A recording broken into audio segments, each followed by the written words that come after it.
हरे कृष्णा। सभी भक्तों का स्वागत है आज की भगवत गीता क्लास में। तो हम पहले मंगलाचरण कर लेते हैं। ओम अज्ञानतिमिरान्धस्य ज्ञानञ्जनशलाकया चक्षुरुन्मीलितं येन तस्मै श्रीगुरुवे नमः।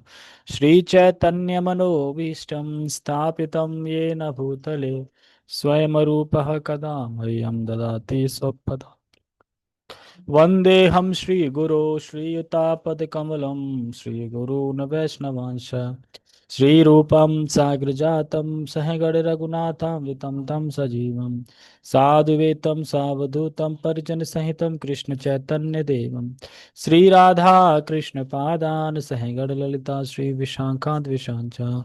हे कृष्ण करुणा सिंधु दीनबंधु जगतपते गोपेश गोपिका कांता राधा कांता नमस्तुते। तप्त कांचन गौरांगी श्री राधे वृंदावनेश्वरी वृषभानुसुते देवी प्रणमामि हरिप्रिय। वाञ्छाकल्पतरुभ्यश्च कृपा सिन्धुभ्य एव च पतितानां पावनेभ्यो वैष्णवेभ्यो नमो नमः। जय श्री कृष्ण चैतन्य प्रभु नित्यानंद श्री अद्वैत गदाधर शिवासादि गौर भक्तवृंद। हरे कृष्णा कृष्णा कृष्णा हरे हरे हरे राम राम राम हरे हरे। रामाय रामभद्राय श्रीरामचंद्राय वेदसे रघुनाथाय नाथाय सीताया पते नमः। नमो विष्णुपादाय कृष्णपृष्ठाय भूतले श्रीमते भक्तिवेदांता स्वामिन् इति नामिने। नमस्ते सारस्वते देवे गौरवाणी प्रचारिणे निर्विशेषा शून्यवादी पाश्चात्य देशतारिणे। हरे कृष्णा। तो सभी भक्तों का स्वागत है आज की भगवत गीता क्लास में। तो काफी दिन हो गए भगवत गीता की क्लास हुई नहीं है। तो आप लोगों को लिंक बताना पड़ेगा कि कहाँ पे क्या चल रहा था। हम लोगों ने सुना था कि भगवान दो प्रकार के व्यक्तियों के बारे में बता रहे थे, एक है ज्ञानी और एक है अज्ञानी। जो अज्ञानी है वो ये नहीं जानता कि जो कोई भी कार्य इस जगत में संपन्न हो रहा है वो प्रकृति के तीन गुणों द्वारा हो रहा है। वो सोचता है मैं करने वाला हूं, कर्ता हम इति मन्यते। ऐसा वो व्यक्ति सोचता है जो अज्ञानी है। और जो ज्ञानी व्यक्ति है वो गुण और कर्मों का जो विभाग है उसको अच्छे से जानता है कि किस प्रकार गुण और कर्म से ये सारे कार्य होते हैं। और मैं करने वाला नहीं हूं, मैं सिर्फ इच्छा मात्र करता हूं। इसीलिए वो जो भगवत कार्य है, जो भक्तों का संग है, उसमें आसक्त रहता है और अपने ये नियत कर्म करता है सिर्फ विदाउट अटैचमेंट के लोगों को समाज में, ताकि प्रथा चलती रहे, प्रथा बनी रहे और लोग इससे अनुसरण करें और फिर पालन करें। खुद भगवान ने अपना एग्जाम्पल दिया और जनक महाराज का एग्जाम्पल दिया। तो ये सब चीजें चर्चाएं हमारी भगवत गीता में चल रही थी। तो जो लास्ट श्लोक था यानी 3.28, तो वो उसमें बताया था कि ज्ञानी कैसे देखता है कर्म की, कैसे गुण कर्म विभाग एक सब कुछ कैसे चल रहा है, वो इस जानता है। इसीलिए इसके चक्कर में नहीं पड़ता, वो भगवान की भक्ति करता है और भगवान के जो भगवान से युक्त जो कर्म है उनको करता है। और 27 में बताया था कि जो अज्ञ व्यक्ति है यानी जो अज्ञानी व्यक्ति है वो किस प्रकार अहंकार से मोहित हो जाता है और सोचता है कर्ता हमिति मन्यते, मैं करने वाला हूं। अब जो 29 जो स्कूल श्लोक पढ़ेंगे हम, 3.29, इसमें भगवान बता रहे हैं कि जो एक ज्ञानी व्यक्ति है और एक जो अज्ञानी व्यक्ति है, इन दोनों का आपस में व्यवहार कैसा होता है। आप लोगों को याद होगा 3.26 में हमने पढ़ा था ना बुद्धि भेदम, यानी जो ये लोग अपने नियत कर्म में लगे हैं, भोगासक्ति से कर रहे हैं, उनको डिस्टर्ब नहीं करना चाहिए, उनको करते रहना चाहिए, नहीं तो वो ये भी छोड़ देंगे और वहां से भी चले जाएंगे, तो धीरे धीरे करते करते उठेंगे। तो उसी श्लोक को वहां अधूरा छोड़ दिया गया था, उसी श्लोक का पूरा करना है इस श्लोक में। यहाँ पे भी यही बता रहे हैं, विचालयत मतलब उनको जो है उनको विचलित नहीं करना चाहिए। जो कोई भी भौतिकवादी जो व्यक्ति है, जो अज्ञानी व्यक्ति है, जो अपने कर्मों में लगा है, बढ़िया से अच्छे से लगा है, उसको क्या करना चाहिए, उसको विचलित नहीं करना चाहिए, उसको करते रहना चाहिए। धीरे धीरे जब उसके पुण्य बढ़ेंगे, धीरे धीरे सुकृति मिलेगी, तब वो भक्ति की तरफ रुख लेगा और भक्ति की तरफ आएगा। तो आज के श्लोक में भगवान बताएंगे कि जो अज्ञ व्यक्ति है, ज्ञानी व्यक्ति है, वो कैसे देखता है, या फिर जो ज्ञानी व्यक्ति है वो अज्ञ व्यक्ति को कैसे देखता है। ठीक है, तो अब पढ़ते हैं भगवत गीता यथारूप अध्याय 3 श्लोक क्रमांक 29। प्रकृते गुण सम्मूढ़ा सज्जन्ते गुण कर्मसु तान अकृसन विदो मंदा कृष्ण विन्न विचालयेत। प्रकृते गुण सम्मूढ़ा सज्जन्ते गुण कर्मसु तान अकृष्ण विदो मंदान कृष्णन विद्त विचालयेत। तो अभी हमें पढ़ने में लग सकता है कि बहुत कठिन कठिन शब्द हैं ये, लेकिन अभी देखो बिल्कुल सरल लगेंगे आपको। कैसे? प्रकृति है गुण सम्मूढ़ा। सम्मूढ़ा मतलब, एक तो मूढ़ा, मूढ़ा का मतलब मूर्ख, और सम्मूढ़ा मतलब अच्छे से मूर्ख, बहुत अच्छे से मूर्ख व्यक्ति है। तो जो प्रकृति के गुण द्वारा अच्छे से मूर्ख बना हुआ है, प्रकृति गुण सम्मूढ़ा, यानी प्रकृति के गुण द्वारा, क्योंकि करता तो प्रकृति के गुण है सारा कार्य, लेकिन वो सोचता है मैं करने वाला हूं, तो प्रकृति उन्हें बढ़िया से, जो प्रकृति के गुण है उन्हें बढ़िया से मूर्ख बना रखा है उस व्यक्ति, वो सोचता है मैं कर रहा हूं, मैं कर रहा हूं, लेकिन प्रकृति के 3 गुण के द्वारा वो कार्य संपन्न होता है। तो इसीलिए प्रकृति गुण सम्मूढ़, यानी प्रकृति के गुण के द्वारा अच्छे से मूर्ख बना हुआ है, यानी सम्मोहित हुआ है, यानी मोहित हुआ है। कौन? अज्ञानी व्यक्ति। फिर क्या करता है? सज्जनते गुण कर्मसु। सज्जनते गुण कर्मसु मतलब सज्जनते गुण कर्मसा, यानी गुण के द्वारा किए गए कर्म में भली प्रकार से वो आसक्त है। मतलब कि अपना जो बुद्धि है उसकी, वो अपने घर परिवार देश समाज और सोशल सर्विस, इन सब चीजों में उसकी बुद्धि लगी हुई है। भगवान के प्रति उसकी बुद्धि बिल्कुल भी नहीं है। उसकी बुद्धि सज्जनते गुण कर्म सा, जो गुण और कर्म जो हो रहे हैं जिनमें वो फंसा हुआ है, उसी में उसकी बुद्धि लगी हुई है, उसी में वो आसक्त है, बहुत अच्छे से आसक्त है। इसीलिए कह रहे हैं गुण के द्वारा किए गए कर्म में सभी प्रकार से वो आसक्त है। सज्जनते गुण कर्मसु। फिर ये लाइन है यहां तक, तान अकृष्ण अकृष्ण विधो मंदान। मंदान का मतलब होता है, मंद का मतलब होता है जिसका भाग्य बहुत बेकार है, या कह सकते हैं कि जो आलसी है। मंद, मंद सुमंद करके श्लोक आता है भागवतम में कि मंद व्यक्ति मतलब जो बहुत ही मंद है, उसका भाग्य खराब है और आलसी है। तो तान अकृष्ण विदो, अकृष्ण विदो मतलब एक तो हुआ कृष्ण के लिए कार्य करना, कृष्ण के आसक्त है। एक है अकृष्ण मतलब कृष्ण नहीं, मतलब उसके जीवन में कृष्ण नहीं है, उसके जीवन में क्या है? बस भौतिक भोग, वही सब कुछ है उसके जीवन का। इसलिए कह रहे हैं कि जो लोग प्रकृति के गुणों के द्वारा सम्मोहित हैं और गुण और कर्म को कर्ता मानते हैं, मतलब सब कुछ नहीं जानते, क्योंकि कृष्ण को जो जानता है वो सब कुछ जानता है, लेकिन अकृष्ण यानी जो सब कुछ नहीं जानता। तो ऐसे व्यक्ति नहीं जानते कि किस प्रकार से प्रकृति के 3 गुणों द्वारा ये कार्य संपन्न हो रहे हैं। मैं कृष्ण का अंश हूं, मैं आत्मा हूं, इसीलिए मुझे भगवत कार्य में सम्मिलित होना चाहिए। ये वो व्यक्ति नहीं जानता। तान अकृष्ण विदो मंदान। कृष्ण मतलब जो सब कुछ जानता है, गुण और कर्म के विभाग को जानता है, लेकिन अकृष्ण मतलब जो नहीं जानता है, सब कुछ नहीं जानता है। ये तो जानता है भोग कैसे करना है, कैसे सोशल मतलब सर्विस करनी है, कैसे लोगों का भला करना है, कैसे पानी बांटना है, ये सब चीज जानता है। फैमिली परिवार देश सबके प्रति जागरूक है, ये सब तो जानता है, लेकिन सब कुछ नहीं जानता, मतलब कृष्ण के बारे में नहीं जानता। इसीलिए कह रहे हैं यहाँ पे कि जो मंद व्यक्ति है, आलसी व्यक्ति है, कृष्णविद, अकृष्णविद। दूसरा बता रहे हैं यहाँ पे लास्ट का, ये व्यक्ति ज्ञानी के लिए बता रहे हैं। यहाँ पे ये जो लाइन है ये ज्ञानी व्यक्ति के लिए, अभी तक जो सारी लाइनें थी वो अज्ञानी व्यक्ति के लिए थी। ज्ञानी व्यक्ति क्या है? कृष्ण विन विचालयत। लेकिन जो ज्ञानी व्यक्ति है, जो कृष्ण को जानता है, ऐसे व्यक्ति को चाहिए कि जो पीछे वाला व्यक्ति है, यानी जो अज्ञानी व्यक्ति है, उसको विचलित ना करे। ये भगवान बोलना चाह रहा है।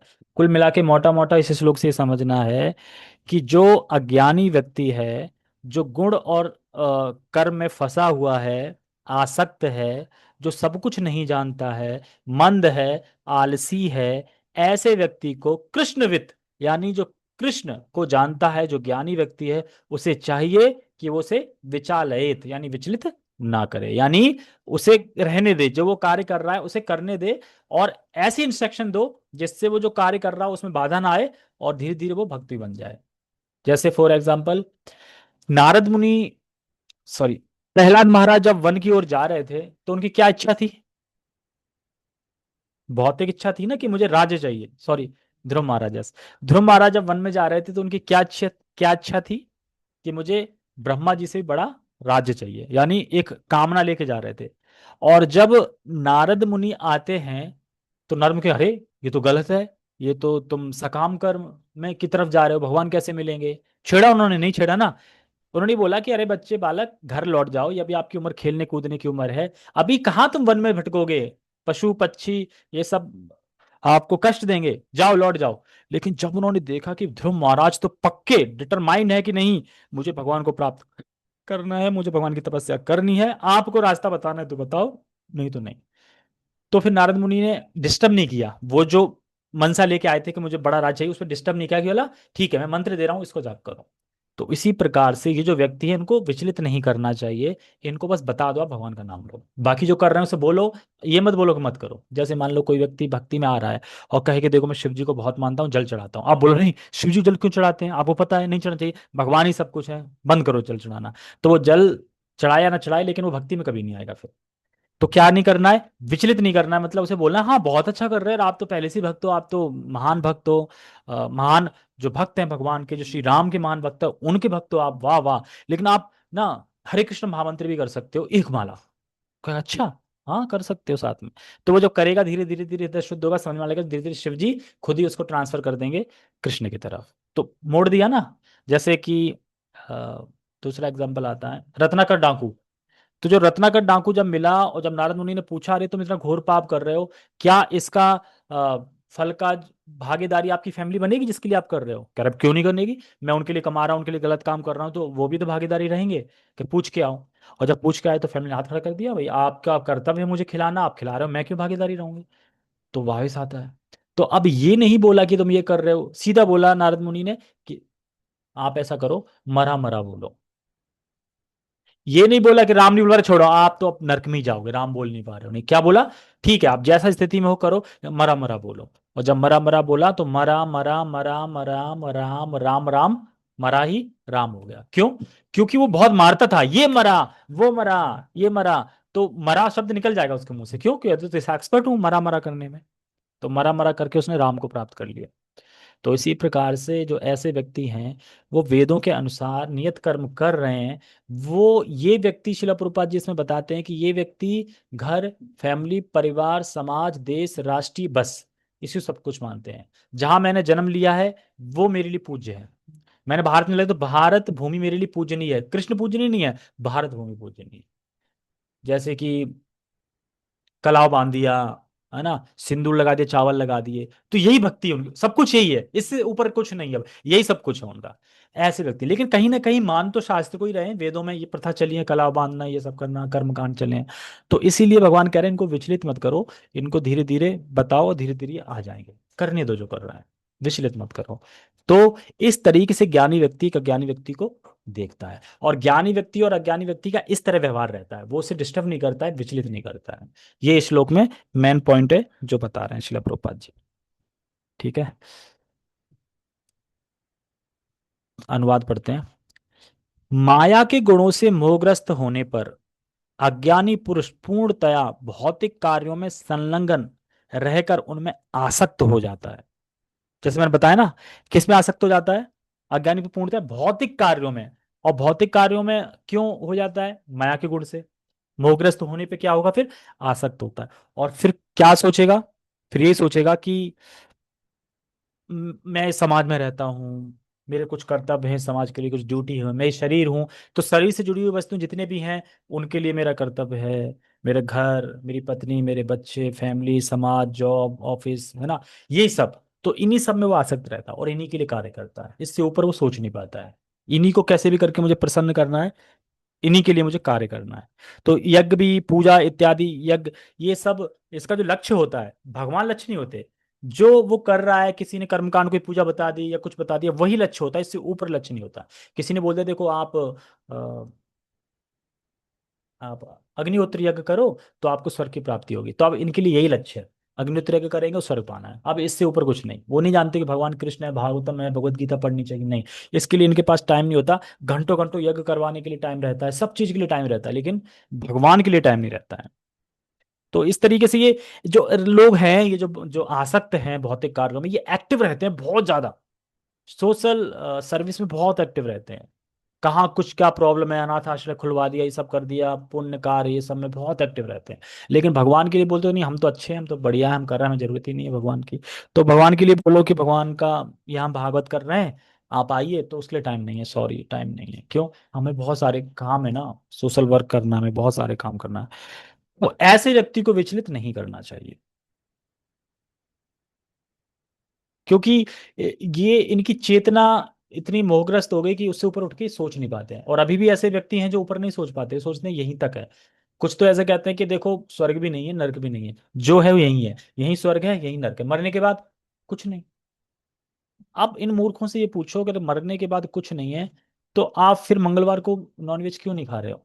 खाओ, कुछ है तो है ही नहीं मरने के बाद। तो दिक्कत क्या है खाने में? खाओ, ऐश करो, खूब एंजॉय करो, मरने के बाद तो कुछ है ही नहीं। कहीं ना कहीं डर तो है आपको, क्या ये खाना सही नहीं है, पाप है, कुछ तो है ना आगे, तब नहीं खा रहे हो। तो ये भी नहीं करेंगे, वो भी नहीं मानेंगे। तो इस तरीके से ये व्यक्ति को कितना भी समझाओ, ये समझते नहीं। जैसे कंस, जब कंस को पता चला कि मेरी बहन का 8वां पुत्र संतान मुझे मारेगा, तो तुरंत देवकी को मारने के लिए उद्यत हो गया। और जब ये चीज जब वासुदेव देख रहे, तो वासुदेव ने तर्क करके इसे समझाया, आत्मा का ज्ञान दिया कि जिस तरीके से एक व्यक्ति एक कदम बढ़ाने से पहले दूसरा कदम को जमा लेता है आगे, जमा लेता है, तभी तो कदम पूछ बढ़ाएगा। तब बढ़ाता है जब उसे लगता है सुरक्षित है, यहाँ कोई लूज नहीं है, कुछ नहीं है, मेरा पैर जम गया सही। उसी प्रकार से जो कर्म आप कर रहे हो, तो उसके लिए अगला शरीर भी तैयार है। और एक ना एक दिन ये जो राजा का शरीर है, ये आपको छोड़ के जाना ही पड़ेगा। आप इतने इस शरीर से आसक्त क्यों हो? क्योंकि वो मरना नहीं चाह रहा था ना। लेकिन वसुदेव कह रहे हैं कि ये शरीर तो आपको छोड़ना ही पड़ेगा। जिस तरीके से एक पैर आगे रखने के बाद दूसरा पैर हटाना पड़ता है, उसी प्रकार से इस शरीर के बाद दूसरी मिलना अवश्य अवश्य भावी है, मिलेगा ही। लेकिन फिर भी उसे फिलॉसफी समझ में नहीं आती। उसे ये समझ में आ जाता है कि हाँ, मैं हर पुत्र को आपको सौंप दिया करूंगा, आप मार दिया करना, हाँ ये सही है। लेकिन वो सोचता था मैं मरूंगा नहीं, इतना आसक्त था। तो ऐसे ही व्यक्ति क्या है, ये भौतिक कार्यों में लगे रहते हैं, संलग्न रहते हैं, और आसक्त हो जाते हैं उसमें, बहुत अटैच रहते हैं, बहुत ज्यादा। कैसे देख सकते हैं? अब आप देखो, आप रील्स देखो, उसमें देखो, उसमें नहीं दिखता कि लोग कितना आसक्त हैं शरीर से, फैमिली से, शरीर से इतने आसक्त हैं। रील ही चलती रही, बहुत आसक्त हैं सर। जैसे कि आ, हाँ, एक व्यक्ति था ट्रेन में, तो उसकी वाइफ थी, छोटा लड़का था। अब इतनी बड़ी भीड़ ट्रेन में, लड़के को खिला रहा था, छोटा था। तो मैंने उसका फोन देखा, वो फोन चला था। फोन में भी वही रील देख रहा था जिसमें एक औरत हस्बैंड है, वो अपने लड़के को खिला रहे हैं बढ़िया से, मतलब रील भी वैसी ही देख रहे हैं, जैसा स्थिति है वैसी रील देख रहा है। और ऐसा होता है, सब कुछ यही हो जाता है। भगवान आइडल नहीं है उनके लिए, भगवान हट जाते हैं। तो वो कहते हैं कि राजा का देह है, आज नहीं तो कल त्यागना ही पड़ेगा। तो इतना आप परेशान क्यों हो रहे हो? मरने से डर क्यों रहे हो? अभी थोड़ी मर रहे हो, आठी संतान मारेगी, अभी तो आठी संतान आई भी नहीं, कैसे मार देगी अभी? लेकिन वो इतना आसक्त था। तो इसीलिए हमें विचार करना चाहिए इस सत्यता पे कि एक ना एक दिन हमें इस जगत से जाना है। तो इतना आसक्त नहीं होना चाहिए। जिस कार्य के लिए हम यहाँ पे आए हैं, उस कार्य को करना चाहिए। वो कार्य क्या है? भगवान की भक्ति। भगवान की भक्ति करने के लिए आए हैं, तो इस पे विचार करके हमें सोचना चाहिए।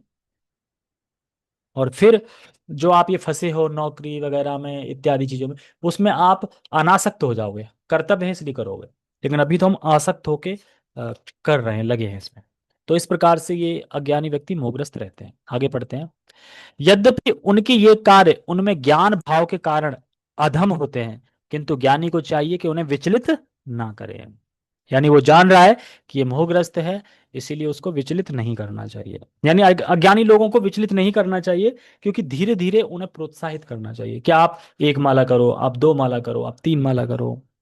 जैसे एक भक्त है, क्लास में आते हैं, तो अभी फॉर्म कल मैसेज आया कि मेरे चाचा जी की डेथ हो गई है, 45 ईयर्स के थे। तो मैं इसलिए अभी क्लास भी नहीं आ पाऊंगा तो 13वीं तक, और मैं वृंदावन नहीं जा पाऊंगा। ठीक है, मैंने कहा सो के आप ख्याल रखो, बाकी मैंने बता दिया भगवत गीता का आप ये श्लोक मतलब ये अध्याय पढ़ सकते हो, थर्ड चैप्टर ही पढ़ सकते हो। इसमें मोक्ष मिल जाता है, अगर कोई अटक गया है ना, तो दादा परदादा अपरायण करने से मोक्ष मिल जाता है। तो मैंने कहा आप ये पढ़िए। हाँ, मैं उन्हें उन्हें मैं ये ज्ञान नहीं दे सकता, अरे फिर तो आपको वृंदावन जरूर जाना चाहिए, उनके लिए प्रार्थना करनी चाहिए, उनके लिए वहां से कुछ है ऐसा करना चाहिए तो उनका मोक्ष का। तो हम ही बोलेंगे तो कहेंगे अरे ये तो इन्हें वृंदावन जाने की पड़ी है, मतलब हमारे घर में डेथ हो गई किसी की। तो इसीलिए हमें क्या करना चाहिए, उनके ही बोलना चाहिए हाँ ठीक है आप रहो, जब फ्री हो जाओ फिर मिलते हैं, ऐसे। क्योंकि अभी उसकी इतनी श्रद्धा है नहीं, हम बोल देंगे तो वो कहेगा अरे ये तो अलग ही मूड पे चलते हैं, ये इमोशन को नहीं समझते। इसीलिए हमें एकदम विचलित नहीं करने चाहिए इन लोगों को, ठीक है वो जैसा कर रहे हैं, हमें उसमें हाँ में हाँ मिला के ऐड करना चाहिए कि लाइफ। तात्पर्य, तात्पर्य बाय शिला प्रभुपाद। अज्ञानी पुरुष उस स्थूल भौतिक चेतना से और भौतिक उपाधियों से पूर्ण रहते हैं। यह शरीर प्रकृति की देन है, और जो व्यक्ति शारीरिक चेतना में अत्यधिक आसक्त होता है वह मंद अर्थात आलसी कहा जाता है। क्यों? भगवान ने यह शरीर दिया था उनकी भक्ति करने के लिए। आप भक्ति ना करके क्या कर रहे हो, भोग कर रहे हो या आसक्त हो भोग में। तो आलस हुआ कि नहीं हुआ, कि अपने शरीर को लगा नहीं रहे भगवान से, यानी आलस। जब हम किसी चीज को कर नहीं रहे तो नहीं आलस ही बोल जाता है कि इसलिए मैं, अरे यार आलस आ रहा है मैं नहीं कर रहा हूं। और जो शरीर मिलाई भक्ति करने के लिए वो कर रही है तो यानी आलस ही हो आप। लेकिन मिसयूज कर रहे हैं ना। हाँ, वो ऐसा सोच रहा है ना कि इसमें मुझे सुख मिलेगा, इसीलिए तो कर रहा है ना कि सुख, हर कोई व्यक्ति सुखी रहना चाहता है। सुखी रहने के लिए वो कर रहा है, लेकिन वो ये नहीं जानता, मेन रूट नहीं जानता कि सुखी हम तभी रह सकते हैं जब हम कृष्ण की सेवा करेंगे।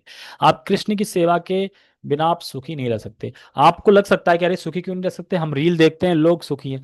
आप पर्सनली जाके उनसे मिलो और पूछो, आधे घंटा बात करो उनसे, आपको पता चल जाएगा कि दुखी हैं कि नहीं है। आप रील में देखते हो ना, लोग बढ़िया हंस रहे हैं, बढ़िया रील बना रहे हैं, नाच रहे हैं, गा रहे हैं, धूम मचा रहे हैं, पार्टी वार्टी वो सब कर रहे हैं। हर इंडिविजुअल व्यक्ति अगर आपका फ्रेंड बन जाए फिर आपको पता चलेगा उसके अंदर क्या प्रॉब्लम है, क्या बीत रही है। वो तो प्लास्टिक स्माइल है जो सबको दिखाने के लिए है बस।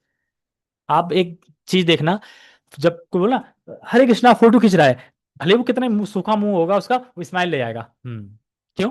फोटो खींच रहा है। तो फोटो में हर कोई स्माइल करता हुआ नजर आएगा, लेकिन रियल लाइफ में सुनो तो पता चलता है कितनी तकलीफ है। तो रियल लाइफ में तकलीफ है, उस तकलीफ को कम तो नहीं कर सकते, लेकिन उस तकलीफ को सहने की हिम्मत देती है भक्ति, इस तरीके से। तो यहाँ कह रहे हैं इसमें कि जैसे भौतिक उपाधियों से पूर्ण रहते, भौतिक उपाधि समझते हैं ना, पिता माता, भाई बहन, देश राज, मैं ये हूं मैं वो हूं, ये सब उपाधियां हैं।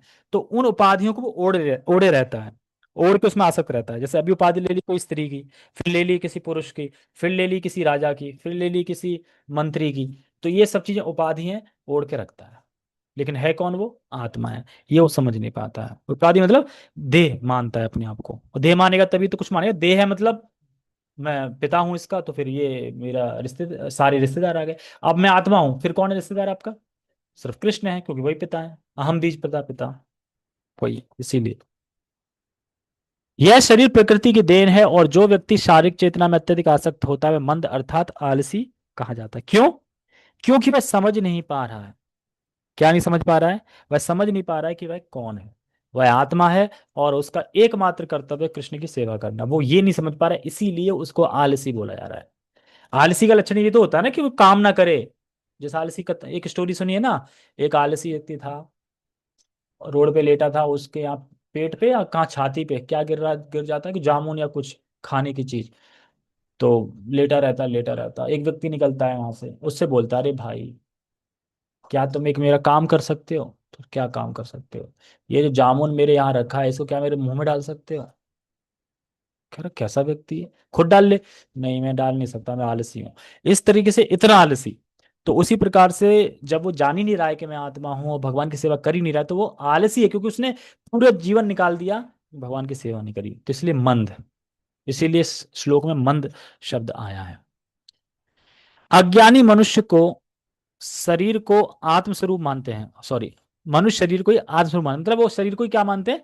आत्मा। यही सब गुरु महाराज बहुत अच्छा बोलते हैं, कलाव बांध दिया और यहाँ पे थोड़ा चावल लगा के टीका कर दिया, इसी को वो सब कुछ मानते हैं, इससे तो है ही नहीं कुछ, यही पूजा है और यही भक्ति है उनकी, हर चीज यही है।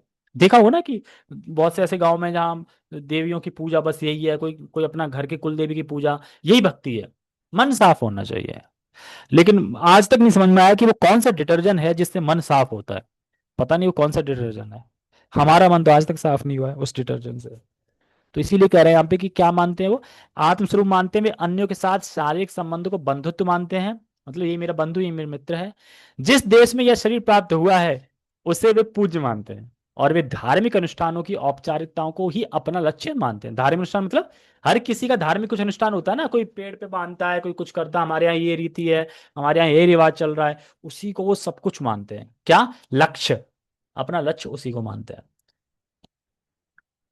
तो जो व्यक्ति अब देह से आसक्त है और इस देश में जन्मा है तो उस देश को पूज्य मान रहा है, तो वो व्यक्ति गौखर की तरह है। मतलब गौ का खुर होता है ना, कि जो तीर्थ स्थानों में जाता है और वहां जाके सिर्फ नदियों में स्नान करता है और वहां के साधुओं से कोई मतलब नहीं है और घर वापस आ जाता है। तो ऐसा व्यक्ति क्या है, एक तरह से गधा है, गाय का गधा कह सकते हैं आप, इस व्यक्ति गधा है, बुद्धिमान नहीं है, वो जानवर की तरह है।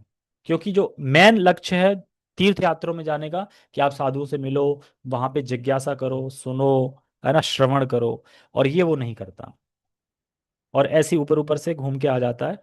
तो ऐसा व्यक्ति गोखुर है, गाय के खुर के समान। ऐसे भौतिकताग्रस्त अपधिकारी पुरुषों के कुछ प्रकार के कार्यों में सामाजिक सेवा, राष्ट्रीयता तथा परोपकार है। ऐसी उपाधियों के चक्कर में वे सदैव भौतिक क्षेत्र में व्यस्त रहते हैं। मैंने बोला ना भौतिक क्षेत्र में, मतलब इसी कार्य में लगे रहेंगे, ये करना है वो करना है, बोल दो अरे हेलो हरे कृष्णा, अरे भागवत बैठा है ऐसे ऐसे वहां पे, प्रभु जी का सप्ताह, अरे यार कौन जाएगा, समय ही नहीं है। क्यों? भौतिक क्षेत्र में बहुत व्यस्त है, बहुत ज्यादा, बिल्कुल फुर्सत नहीं है। और जितना बड़े लोग होंगे आप देख लेना, वो बहुत ज्यादा बिजी रहते हैं, उनका फोन पे बिजी रहते हैं, समय ही नहीं हो रहता उनके पास जिसके लिए मिला है।